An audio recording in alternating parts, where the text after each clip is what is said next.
Pak Guru, ada pertanyaan yang agak ekstrim nih.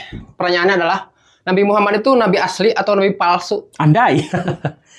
Ya, ini sebenarnya masalah keimanan. Jadi kalau misalkan orang yang beragama, misalkan dia beragama Kristen, ya harus mengakui bahwa Nabi Muhammad itu palsu. Tapi kalau misalkan yang Islam, ya haram hukumnya untuk menyebut bahwa Nabi Muhammad itu adalah nabi palsu. Kan gitu, ini mah tergantung kepercayaan.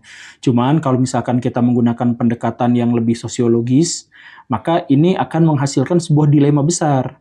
Jadi anggaplah misalkan ya, anggaplah ini mah pura-puranya anggaplah bahwa Nabi Muhammad itu adalah nabi yang palsu.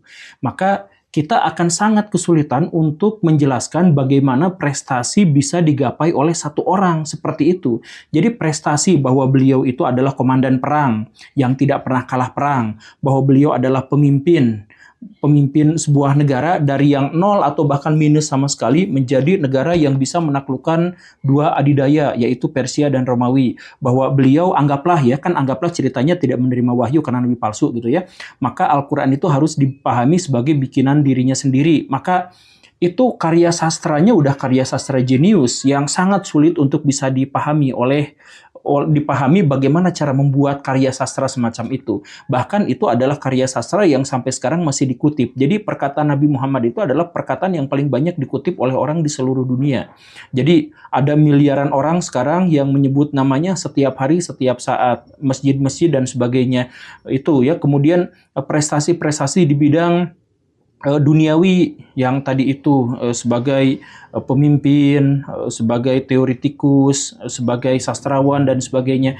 Nah, dan bahkan beliaulah satu-satunya orang yang dampaknya itu bisa kita ketahui sampai sekarang bukan berdasarkan mitologi, tapi berdasarkan catatan-catatan. Jadi catatannya juga adalah yang paling banyak. Saya mohon maaf ya, kalau misalkan catatan tentang tokoh-tokoh suci yang lain itu bisa aja diragukan, tapi kalau misalkan catatan tentang Nabi Muhammad itu sudah melalui verifikasi yang sangat-sangat ketat.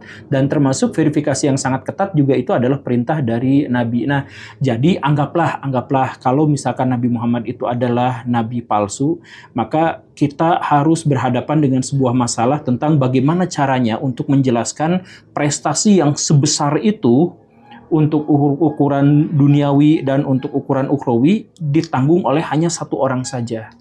Itu saya juga pernah bikin videonya di situ ya, jadi di deskripsi ada. Tik.